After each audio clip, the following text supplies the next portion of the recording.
नमस्कार दोस्तों, मैं अक्षय पांडे स्वागत करता हूं आपका एसटीआर में। और इस वीडियो में हम बात करेंगे सीएचएसएल 2018 के फाइनल कट ऑफ के ऊपर, एलडीसी के ऊपर बात करेंगे। इससे पहले वाली वीडियो में मैंने पोस्टल असिस्टेंट के लिए बात की थी, एलडीसी और डीईओ के लिए इसमें बात करेंगे। पूरा डिटेल्ड एनालिसिस किया है, इसलिए थोड़ा सा टाइम भी लगा है। आप इस वीडियो को पूरा देखिएगा। अच्छा, 2-3 डाउट्स थे आपके जो पिछले वीडियोज़ में आपने कमेंट करे थे, तो उन डाउट्स को मैं इसमें क्लियर कर दूंगा। बाकी आप जो ग्रुप बना हुआ है सीएचएसएल का या सिलेक्शन पोस्ट का, आप उसको ज्वाइन करके जिस एग्ज़ाम से आप प्रिपरेशन कर रहे हैं या जिस एग्ज़ाम्स के लिए आप हैं, तो उसमें आप अपने क्वेश्चंस पूछ सकते हैं वहाँ पे भी। तो देखिए, पहला एक तो ये क्वेश्चन ये था कि सबसे इम्पॉर्टेंट ये था कि जैसे जिनके मार्क्स मान लीजिए अगर डीओ की कट ऑफ से ज़्यादा है, मतलब टोटल टियर 2 टियर 1 के मार्क्स मिलाने के बाद, उसके बावजूद जैसे बहुत से ऐसे स्टूडेंट्स हैं जिनका नाम केवल लिस्ट 1 में है। तो ऐसा क्यों है, और ये क्वेश्चन कई बार पूछा गया मतलब पिछली वीडियोज़ में। तो उसका देखिए आंसर, उसका बहुत आराम से समझ लीजिए कि देखिए, सबसे पहली बात ये है कि टियर 1 की कट ऑफ अलग अलग गई थी, मतलब डीओ के लिए अलग गई थी, और मतलब अदर देन डीओ की जो पोस्ट थी आपकी एलडीसी या आपकी जो पीएएसए की थी, इसकी कट ऑफ अलग गई थी। तो जिन लोगों के मार्क्स उस वक्त डीओ की कट ऑफ से ज़्यादा थे, जैसे मान लीजिए यूआर की 165 गई थी, ईडब्ल्यूएस की 163 गई थी, ठीक है, एससी की 140 गई थी। तो जिनके मतलब 140-45 जो भी गई थी, मुझे याद नहीं आ रहा एकदम। तो जिनके भी उस वक्त उससे ज़्यादा मार्क्स थे, वो सभी स्टूडेंट जो थे वो आपके डीओ के लिए एलिजिबल थे, ठीक है। अब उनके मार्क्स कम आए ज़्यादा आए कितने भी आए, वो उससे फ़र्क नहीं पड़ता। लेकिन जितने स्टूडेंट्स उस वक्त डीओ की लिस्ट में नहीं थे, वो अभी भी लिस्ट 2 लिस्ट 3 में नहीं रहेंगे, समझ रहे हैं। तो ये एकदम क्लियर सा था कि जिनके मार्क्स टियर 1 में ज़्यादा हैं। इसलिए एक सब्सक्राइबर ने ये क्वेश्चन पूछा था कि जैसे एससी कैटेगरी में जो यूआर मतलब 190 से जिनके ज़्यादा मार्क्स हैं, वो लगभग 1326 स्टूडेंट्स हैं। लेकिन अगर हम डीओ की लिस्ट में देखें तो वहाँ पे बहुत कम स्टूडेंट हैं। तो अगर सभी स्टूडेंट जो हैं वहाँ पे तो 181 कट ऑफ गई, तो सभी स्टूडेंट्स को उसमें होना चाहिए था। तो उसका एक्सप्लेनेशन वही है कि जिन लोगों के मार्क्स टियर 1 में ज़्यादा थे, मतलब उस कट ऑफ से, वही लोग ही लिस्ट 2 में आएंगे, लिस्ट 3 में आएंगे, बाकी लोग नहीं आएंगे, ठीक है। मतलब जो लिस्ट 2 डी वाली जो लिस्ट है, ठीक है। दूसरा एक क्वेश्चन ये है कि अनफेयर मीन्स का जो जितने बहुत लोगों के साथ ये प्रॉब्लम हुई है, और नाइंसाफ़ी मैं कहूँगा। देखो, अब ये सिंपल सी बात ये है कि अगर किसी को नकल करना होगा तो वो अपना रोल नंबर देके भी नकल कर सकता है। उसके लिए ज़रूरी नहीं कि वो एड्रेस लिखे, मतलब ये एसएससी का ही रूल, मतलब किस हिसाब से उन लोगों ने बना रखा है, उसको वही जाने। लेकिन ये समझ लीजिए, अगर जिन स्टूडेंट्स को ऐसा लगता है कि केवल जिन स्टूडेंट्स के साथ हुआ है उनके साथ हुआ है, हमारे साथ नहीं हुआ है, तो कोई नहीं जानता है। अभी सीजीएल बाकी है, आपका एमटीएस बाकी है, और इन फ्यूचर भी हो सकता है किसी के साथ भी ये प्रॉब्लम हो सकती है। अगर मान लो कहीं हो जाता है, कभी गलती में याद नहीं रहता है, उस वक्त ध्यान नहीं रहता है, लेकिन ये बहुत बड़ी सज़ा हो जाएगी। क्योंकि बहुत ज़्यादा मार्क्स होने के बावजूद अगर आपको एक छोटी सी गलती के लिए एकदम आपको बाहर कर दिया जाए, तो इसके लिए ये प्रॉब्लम है। और जितने भी स्टूडेंट्स हैं जिनके साथ ये हो रहा है, आप लोग चाहें तो एक ग्रुप बना लें और कमेंट बॉक्स में पोस्ट कर दें, और जितने भी लोग उस प्रॉब्लम से मतलब जिनको भी ये समस्या है, तो वो उस ग्रुप में अपना डिस्कस कर लें। और जो भी उनको सही लगे, देखो पहले बात तो आरटीआई कॉपी अपने देखिए, उसके बाद जैसा भी आपको सही लगे उसके हिसाब से फर्दर स्टेप्स आप ले सकते हैं, ठीक है। बात करते हैं तीसरे जो डाउट की, जो बहुत इंपॉर्टेंट डाउट है, जो जिस पिछली वीडियो में बहुत लोगों ने मतलब तर्क दिया था कि सर सीजीएल 2018 के, सीजीएल 2017 के, सीएचएसएल 2017 के बहुत से स्टूडेंट्स हैं जो अभी आपके सीएचएसएल 2018 में होंगे, और वो लोग टाइपिंग देने नहीं जाएंगे, तो उनके मार्क्स भी बहुत अच्छे होंगे क्योंकि उन्होंने पहले भी स्कोर किया था। तो उनके वजह से कुछ लोग तो 50% कह रहे हैं, कुछ लोग 30% कह रहे हैं, मतलब कहने मतलब कि सभी लोग कुछ ना कुछ एज्यूम कर रहे हैं कि वो काफ़ी स्टूडेंट्स हैं, ठीक है। तो उनके वजह से काफ़ी कुछ कट ऑफ जो है वो कम हो सकती है।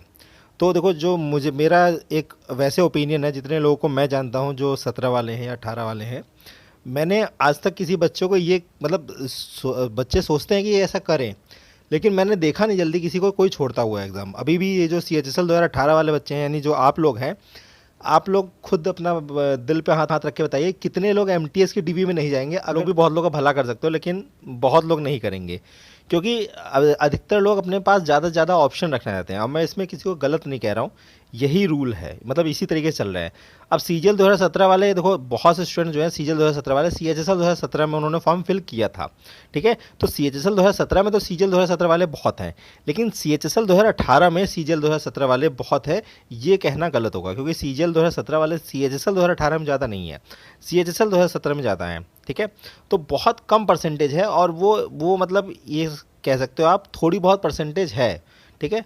तो वो हो सकता है सीजीएल में निकाल लें, सीएचएसएल में निकाल लें, उनको आप इंक्लूड इसलिए नहीं कर सकते हो क्योंकि आपके पास पूरा एक डेटा नहीं है, ठीक है। आप उसको थोड़ा सा मान सकते हो, लेकिन ये है कि जब तक आपके पास एकदम एग्जैक्ट डेटा नहीं पता होगा आपको कि कितने स्टूडेंट्स ने छोड़ा है, कितने स्टूडेंट्स ने लिया है, पता चला वो लोग भी अपने मतलब एक बेटर ऑप्शन के लिए कि पता चले सीएचएसएल में मेरे को अच्छी पोस्टिंग ना मिले या सीजीएल में मेरे को मतलब जॉब प्रोफाइल, मतलब सीजीएल वालों को तो कोई दिक्कत नहीं है, लेकिन सीएचएसएल मान लो जो है उनको लगेगा एक बेटर जॉब प्रोफाइल के लिए हो सकता है मैं इस बार भी देख लूँ सीएचएसएल 2018 में, अगर मुझे 17 में कोई दिक्कत होगी तो फिर मैं 18 में दोबारा ज्वाइन कर लूँगा, मतलब ऐसा कुछ सोच सकते हैं। तो इसलिए बहुत लोग अपने जो ऑप्शन है वो हमेशा खुले रखना चाहते हैं, इसलिए जल्दी कोई एग्ज़ाम छोड़ता नहीं है, मतलब ये मेरी थिंकिंग है कि ऐसा ही लोग करते हैं। तो इसलिए उस परसेंटेज को इसलिए मैंने पिछले वीडियो में काउंट नहीं किया, मैं इधर भी काउंट नहीं कर रहा हूँ। आप बस सिंपल सी बात था कि देखो जितने सीजीएल 2017 वाले, सीएचएसएल 2017 वाले ज़्यादा बच्चे होंगे, कट ऑफ थोड़ी सी और कम हो जाएगी, ये सिंपल सा इफेक्ट है, ठीक है। तो अब थोड़ा सा वीडियो में स्टार्ट करते हैं, बाकी एनालिसिस करते हैं, ठीक है। तो बाकी लोग जिनको अगर कट ऑफ ही जाननी हो केवल, तो वो लास्ट में पहुंच जाएं और मैं एनालिसिस करूंगा हर एक मतलब थोड़ा थोड़ा जल करके, तो आप इस वीडियो को पूरा देखिएगा। चाहे तो स्पीड कर सकते हैं, मतलब 1.25 स्पीड कर ले तो थोड़ा सा और जल्दी पहुंच जाएंगे, ठीक है। तो और बाकी जो कोई डाउट हो आपको तो आप कमेंट में कर सकते हैं, आप कमेंट में पूछ सकते हैं, मेल करके मुझसे पूछ सकते हैं। तो देखिए ये मैंने जो कुछ डेटा लिख रखा है कि मतलब किस हिसाब से परसेंटेज लोगों का सिलेक्शन हो रहा है। तो देखिए 2017 का ये है, एलडीसी का है, मैं 2017 की बात करूंगा, 2018 की बात करूंगा, 2016 की बात करूंगा। तो 2017 में 2646 पोस्ट थी एलडीसी की, मतलब ये यूआर की पोस्ट थी, मतलब टोटल पोस्ट में से यूआर जो पोस्ट थी वो थी 1366, ठीक है। 1366 में से ओबीसी के जो थे वो 139 कैंडिडेट्स थे जो यूआर में सेलेक्ट हुए थे, एससी के 5, एसटी के 2। मैं अब कुछ डेटा बताऊंगा, तो ये सारे डेटा जो है वो मतलब ऑफिशियल जो कट ऑफ आई थी उससे लिया गया है, तो आप इसमें बिल्कुल भी कोई डाउट मत करिएगा कि कहीं डेटा मैंने कहीं अपने मन से ले लिया है, सारा डेटा ऑफिशियल है, एक एक डेटा सही है, ठीक है। तो जो जनरल कैंडिडेट्स, जो जनरल कैटेगरी के मतलब जो लोग थे वो टोटल सेलेक्ट हुए थे वो 1220, और बाकी जो है अब देख सकते हैं। तो जो पहला वाला जो रो है, मतलब जनरल ओबीसी एससी एसटी के बाद जो पहली रो है आप जो देख रहे हैं 717, 355, 208, ये रिजर्व कैटेगरी की रो है, मतलब जिसमें कोटा मिला है। तो 717 आपके रिजर्व ओबीसी सीट थी, मतलब 27.17%, 10%। एससी की 355 थी, एलडीसी सीट 2017 में 13.41%, एसटी में 208 सीटें थी, 7.86%। ये मैं अभी इसलिए बता रहा हूँ क्योंकि कितनी सीटें मतलब अदर कैटेगरी के स्टूडेंट्स यूआर में मतलब क्लियर करते हैं, और बाकी आपको कुछ थोड़ा सा और डेटा मिलेगा कि एलडीसी और पीएएसए में इतना डिफरेंस क्यों आ जाता है, मतलब अभी थोड़ा सा समझाता हूँ मैं, आप पूरा समझिएगा। तो 48.37% जो है रिजर्व सीटें थी 2017 में, और जो अनरिजर्व सीटें थी वो टोटल 51.63% सीटें थी, 1366 सीटें। अभी कुछ लोग अगर रिजर्वेशन के बारे में सोच रहे हैं कि 49.5 रिजर्वेशन है और यहाँ पे 48.37 ही रिजर्व सीटें हैं, तो देखिए होता क्या है, ये पूरी कंबाइंड सीटें नहीं होती हैं, तो अलग अलग डिपार्टमेंट अलग अलग निकालती हैं। तो कुछ डिपार्टमेंट में रिजर्व सीटें जो है पहले से फिल होती है, तो वो लोग केवल अनरिजर्व सीटें निकालते हैं, कुछ मान लो एसटी में निकाल दिया, तो ये पूरा कंबाइंड है, तो इसलिए उसमें 19-20 का फ़र्क पड़ता है। कभी कभी हो सकता है कोटा सीटें जो हैं वो ज़्यादा भी हो जाए, क्योंकि मान लीजिए अनरिजर्व में सब फिल हो और रिजर्व सीटें ज़्यादा हो जाए, तो ये भी चीज़ें हो सकती हैं, ठीक है। तो ये ऊपर नीचे वेरी करता है, बस ये है कि बहुत ज़्यादा वेरी नहीं कर सकता ये। तो 1366 सीटें यूआर की थी, जिसमें से एसटी के 2 बच्चों ने आपका एलडीसी में सिलेक्शन लिया, एससी के 5 बच्चों ने, ओबीसी के 139 बच्चों ने। तो यानी अब जो जनरल की टोटल जो पूरी सीटें थी उसमें से 46.11% जनरल कैटेगरी के स्टूडेंट्स ने सिलेक्शन लिया है एलडीसी में, ठीक है। लेकिन पीएएसए में 46.11% नहीं होता है। यहाँ पे कहने का मतलब ये है कि जितनी भी सीटें टोटल लगभग 45 से 46% जो सीटें हैं वो जनरल कैटेगरी बच्चे जो हैं वो लेते हैं। ओबीसी के बच्चे लगभग 5.5% यूआर में सीट ले रहे हैं, और एससी के 0.19% और एसटी के 0.076%, मतलब ना के बराबर। यानी एससी एसटी में बहुत कम स्टूडेंट्स जो हैं जो यूआर कैटेगरी में सेलेक्ट होते हैं। तो एससी एसटी के बच्चों से यूआर में ज़्यादा सीटें नहीं फिल होती हैं, लेकिन ओबीसी में थोड़ी सी फिल होती हैं। 139 सीटें ओबीसी के स्टूडेंट्स जो हैं वो जनरल कैटेगरी में मतलब शिफ्ट होते हैं। इसका कारण मैंने आपको कई वीडियोज़ में बता रखा हूँ, फिर से बता रहा हूँ कि दरअसल होता क्या है जिन बच्चों के मार्क्स थोड़े से अच्छे होते हैं उनको अपनी रिजर्व कैटेगरी में अच्छी पोस्ट मिल सकती है। जैसे मान लीजिए मुझे, अगर मैं एक रिजर्व कैटेगरी का स्टूडेंट हूँ और मुझको मान लीजिए पीए ऐसे मिल रहा है यूआर कैटेगरी से, ठीक है, लेकिन मुझे जैसे मैं एससी एसटी या ओबीसी या ईडब्ल्यूएस किसी भी कैटेगरी में आ रहा हूँ और मुझे थोड़ी सी अपनी मनचाही मिनिस्ट्री मिल रही है जो मतलब प्रेफरेंस में मेरे 2 या 3 ऊपर थी, तो मुझको पीए ऐसे ना मिल के मुझको वो मिनिस्ट्री मिल जाएगी। फिर मैं पीए ऐसे में अगर रहता तो मैं यूआर में रहता, लेकिन जब ये मिनिस्ट्री मिल जाएगी मुझे तो मैं अपने जो रिजर्व कैटेगरी होगी मैं उसमें पहुंच जाऊंगा। तो इस तरीके से जब होती है तो इसलिए अधिकतर बच्चे जो ओबीसी एससी एसटी में वो मतलब शिफ्ट हो जाते हैं, ठीक है। तो जो टोटल आप देख सकते हैं, टोटल सीटों में 46.11% जो है आपके यूआर के जनरल के बच्चे थे। टोटल सीटें बात है 32.35% ओबीसी के, एससी के 13.61%, एसटी के 7.94% जो है एलडीसी में ऐसा रहा, ठीक है।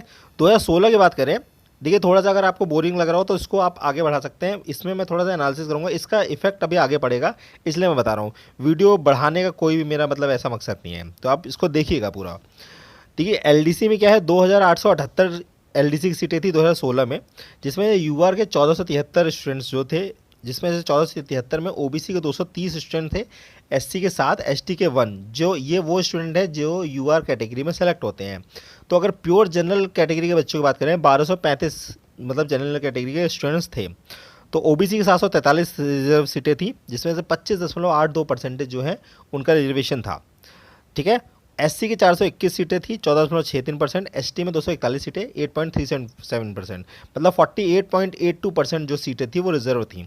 51.18% जो थी अनरिजर्व सीटें थी, जिसमें से आप देख सकते हैं परसेंटेज यूआर 42.91% था, मतलब 43%, 100% में से 43% सीटें यूआर के बच्चों ने मतलब लिया है। उसके बाद ओबीसी में आप देख सकते हैं कि केवल 8% बच्चे जो हैं वो यूआर में आए हैं और बाकी जो है 25-26% वो हैं उसमें। टोटल उन्होंने 34% ओबीसी के स्टूडेंट्स जो हैं सेलेक्ट हुए हैं, एससी के 14.87% और एसटी के 8.41%। तो इतने स्टूडेंट जो हैं वो सेलेक्ट हुए हैं, ठीक है। अब यहाँ पे आपने ये देखा होगा कि कितने परसेंट जो है सीटें कवर कर रहे हैं। तो एससी एसटी के बच्चे जो हैं एलडीसी में बात करें तो बहुत ही नाम के बराबर जो है यूआर की सीटें मतलब कवर कर रहे हैं। ओबीसी के स्टूडेंट्स 6% से लेकर 8% तक जो सीटें जो हैं कवर कर रहे हैं। तो अब हम 2018 में पहुँचते हैं, तो लगभग देखो जो अभी सीटें हैं, टोटल सीटें जो हैं आप देख सकते हैं, थोड़ा सा मैंने इसको डिवाइड किया है, जिसमें से 990 जो सीटें, देखो टोटल सीटें इस वक्त जो है 1855 है। जो पहले जो थी आपकी सीटें जो थी, जैसे 2878 हुई और इधर आपकी थी 2646, यहाँ पे कितनी ज़्यादा सीटें कम हो गई हैं, 1855 हो गई हैं, जो अभी बेशक बढ़ेंगी, बढ़ने के पूरे पूरे चांसेस हैं। लेकिन अभी जितना मेरे पास डेटा है, मैं आज की तारीख क्या है, अभी आज 7 तारीख है, मैं अभी के डेट में बता रहा हूँ कि जितनी मेरे पास अभी वैकेंसीज जितनी अभी बढ़ेंगी वो तब देखेंगे। अभी 1855 सीटें हैं, तो उस हिसाब से देखिए 349 सीटें जो है ओबीसी में है, 253 सीटें एससी में है, 166 सीटें आपकी जो एसटी में है, 97 सीटें ईडब्ल्यूएस में है। इस बार नया कोटा मतलब हुआ है, तो आप ये देखिए यूआर की सीटें जो है वो 40% हो गई हैं। पहले अभी इससे पहले मतलब 50% से ऊपर थी, लेकिन अब लगभग 40 से 41%, मतलब 41.5% आप मान सकते हो, इतनी हो गई हैं। और इधर आपकी सीटें जो हैं बढ़ी हैं। तो इसके बावजूद जो रिजर्व कैटेगरी की सीटें हैं वो हैं 46.63%, मतलब अनरिजर्व की सीटें 53.37% है। यहाँ पे 51.18 थी, यहाँ पे 51.63 थी। तो मतलब ईडब्ल्यूएस कोटा यानी 10% बढ़ने के बावजूद अभी भी अनरिजर्व की सीटें 53.37% है। इसका सबसे बड़ा कारण ये है कि ओबीसी की सीटें इस साल कम हुई हैं, मतलब ओबीसी डिपार्टमेंट में सीटें अभी नहीं आई हैं, मतलब ये अभी के हिसाब से है, हो सकता है कि अभी कुछ दिनों में रिलीज़ हो तो ओबीसी की सीटें बढ़ भी जाएँ, तो ये फाइनल वैकेंसीज नहीं है। तो अभी तक जो है, तो इसमें ये है कि 18.81% अभी जबकि थी, जबकि इससे पहले आपकी 25-26% थी और यहाँ पे 27% थी, और इस साल केवल 18% सीटें ही एलडीसी में ओबीसी के लिए सीटें हैं। तो अगर हम 7% अगर हम रिजर्व सीटें मान लें, मतलब अनरिजर्व कैटेगरी में भी सीटें मान लें 7 से 8%, तो टोटल ओबीसी के स्टूडेंट जो हैं वो 25% सीटें लेके जाएंगे। मतलब ओबीसी के लिए एलडीसी में टोटल सीटें जो बची हैं वो 464 सीटें हैं। मतलब मेरे हिसाब से अगर हम यूआर की सीटें और इनकी सीटें मिला दें तो 464 सीटें वहाँ से ले सकती है, और जो यूआर है लगभग 53.37% में से लगभग 40% सीटें वो लेगी 40% का मतलब ये है कि देखो जो 7% है, लगभग 7 से 8% यूआर की सीटें ओबीसी ले लेगी ओबीसी कैटेगरी में, और ईडब्ल्यूएस कैटेगरी में भी 3 से 4% सीटें जो हैं वो लेंगे। एससी एसटी टोटल मिला के भी 1% नहीं होगी। तो इस हिसाब से आप सीटों का बंटवारा देख सकते हैं कि कितनी कितनी सीटें जो है हर एक कैटेगरी वाइज मतलब ले सकते हैं।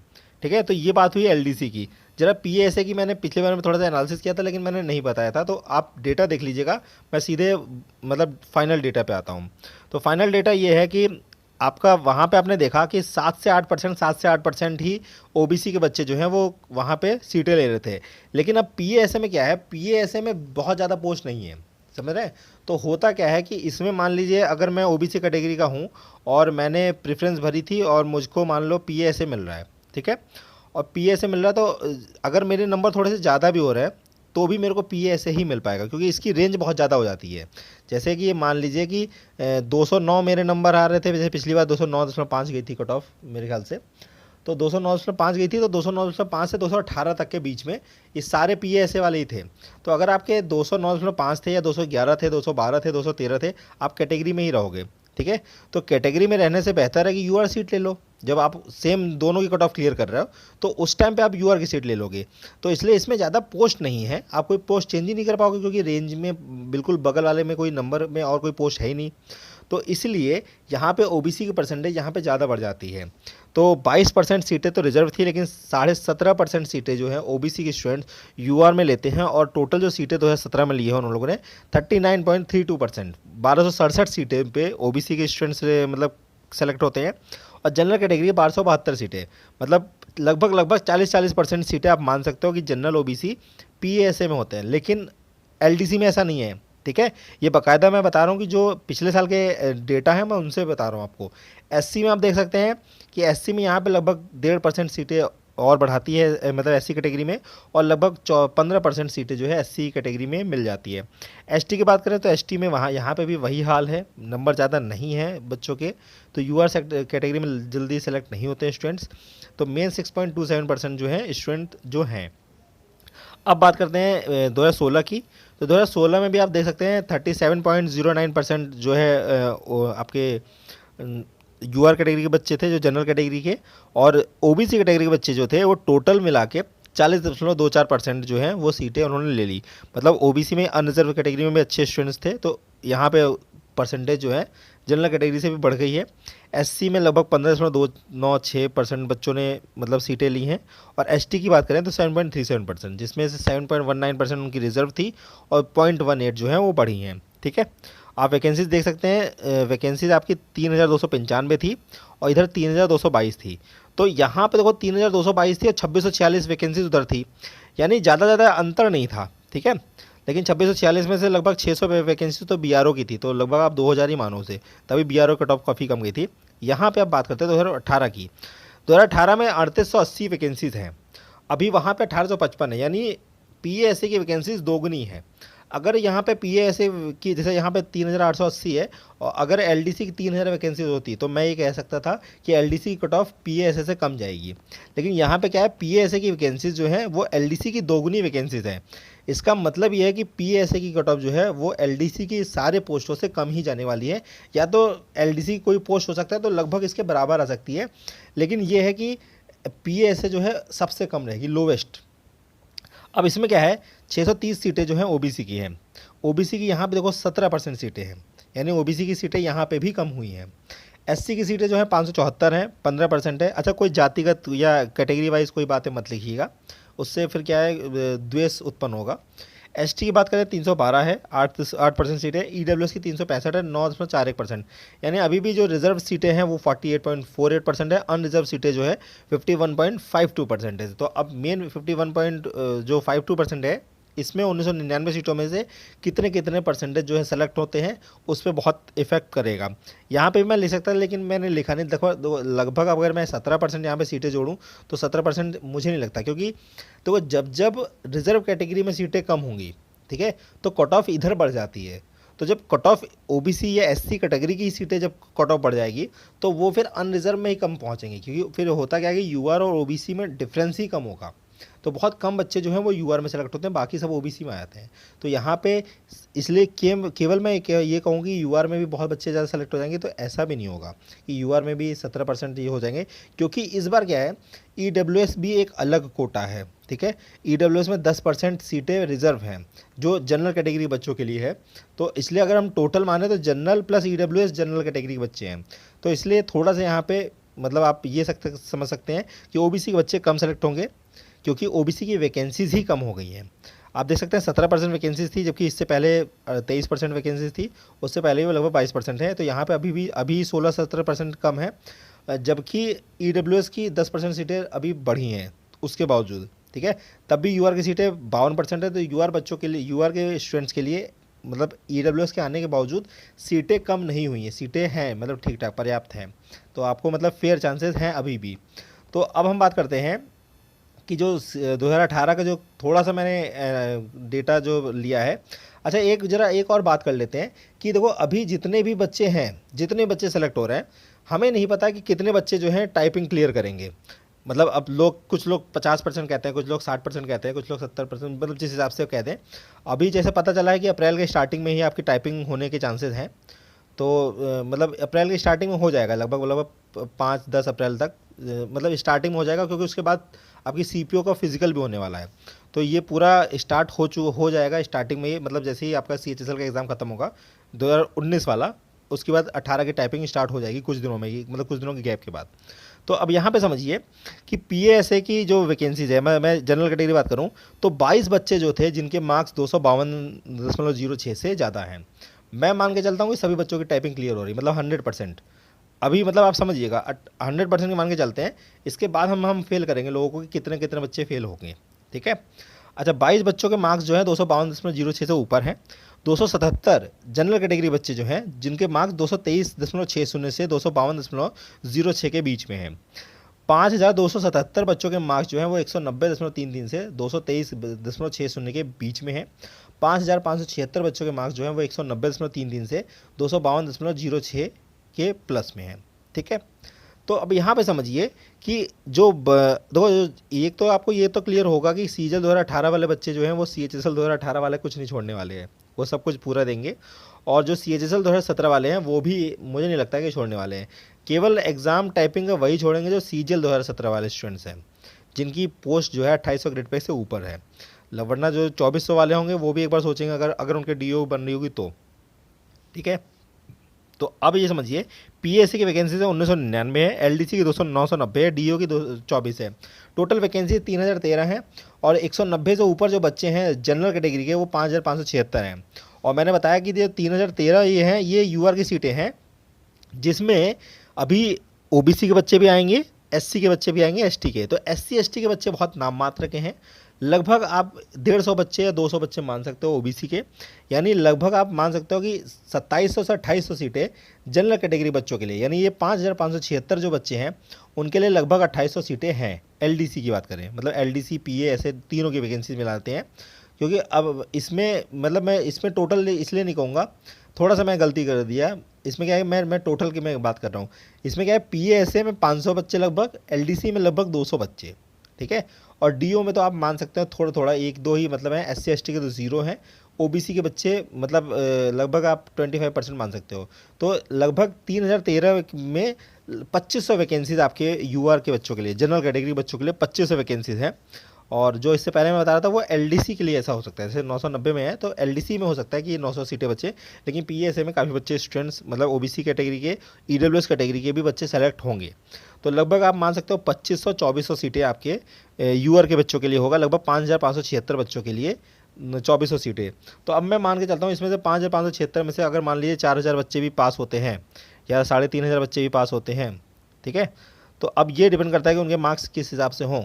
तो अगर बच्चे ज़्यादा फेल होते हैं, जैसे अगर अब इसको कैसे बता सकते हो कि कितने बच्चे फेल होंगे कितने बच्चे पास होंगे, क्योंकि हर बार की टेंडेंसी अलग होती है, ठीक है। तो वैसे इस बार भी बहुत से बच्चे जैसे एग्ज़ाम कंटिन्यू हो ही रहा है, कुछ बच्चे रिलैक्स होकर चल रहे थे, क्योंकि अभी देखो बीच में सीजल वाला चल रहा था, तब भी हो सकता है टाइपिंग, और अभी इस महीने भी वो लोग जैसे बहुत लोग हो सकता है कि टाइप रिजल्ट आने के बाद टाइपिंग स्टार्ट करते हैं, तो उनसे तो देखो तुरंत नहीं क्लियर होती है, क्योंकि प्रेशर भी रहता है, बीच में भी सीजल का एग्ज़ाम है, इसके बाद CHSL का भी है, कुछ लोग बॉर्डर पे रहते हैं तो वो टाइपिंग इतने बहुत मन से करते नहीं है कि मेरा क्लियर नहीं होगा, तो ऐसा कई चीज़ें होती हैं। तो फिर भी अगर मैं मान के चलता हूँ, अगर 4,000 बच्चे भी क्लियर होते हैं तो 4,000 बच्चे में भी आप समझ लीजिए 2,500 सीटें हैं, तो कट ऑफ इसलिए बढ़नी है। तो मैंने इसलिए बताया था कि 198 197 199 कट ऑफ जो जाएगी आपकी मिनिमम पोस्ट के लिए जाएगी PASA के लिए, और LDC के लिए कितनी जाएगी उसके लिए हम अभी बात करेंगे, अभी इसी वीडियो में मतलब लास्ट में पहुंच जाएंगे कट ऑफ के ऊपर। थोड़ा सा OBC स्टूडेंट्स के ऊपर बात करते हैं। तो PASA में 630 सीटें हैं, LDC की बात करें 349 सीटें हैं, DO की बात करें 14 सीटें हैं, टोटल 993 सीटें हैं। नंबर ऑफ स्टूडेंट्स बात करें, 6 बच्चों का नंबर 252 से ऊपर है, 252.06 से, 7 बच्चों का नंबर 243 से 252 के बीच में है, 326 बच्चों का नंबर 223 से 243 के बीच में है। अच्छा, ये डेटा जो है आपके CGL Tier 2 के कट ऑफ के उस वहाँ से लिया गया है, तो इसलिए कोई भी इस कट ऑफ पे संदेह मत करिएगा। उसके बाद 203 बच्चे जो हैं जो 212 से 223 के बीच में है, 6,274 बच्चे जो हैं वो 190 से 212 के बीच में है। अब देखो 993 सीटें हैं OBC की टोटल, और मैं मान के चलता हूँ UR में से आप 500 सीटें, 500 या 600 सीटें आप ले लोगे, है नहीं, तो टोटल मैं मान के चलता हूँ 1,500 सीटें आपके पास हैं। 1,500 सीटें हैं, लेकिन आपके पास स्टूडेंट सोचिए 6,816 बच्चे हैं जिनके मार्क्स 190 से लेके 252 के बीच में हैं। तो जाहिर सी बात आप समझ सकते हैं कि 1,500 सीटें हैं, मैं मान के चलता हूँ 6,816 में से बहुत से स्टूडेंट जो हैं जो टाइपिंग क्लियर नहीं करेंगे। तब भी अगर यहाँ पे भी बात कराए तो लगभग 3 से 3,500 बच्चे तो जो हैं वो टाइपिंग क्लियर करेंगे, और जबकि सीटें हैं 1,500, तो फिर यहाँ पे भी कट ऑफ बढ़नी है। तो यहाँ पे भी आप कट ऑफ मान के चलिए, जो मैंने बताया था 196-97 PASA के लिए वो मतलब सफिशेंट रहेगी। बाकी अगर कुछ बच्चे छोड़ते हैं तो वो उसके ऊपर है, लेकिन अभी के ऊपर मतलब अभी के हिसाब से बता रहे हैं, तो जिस हिसाब से ही ऐसा होगा।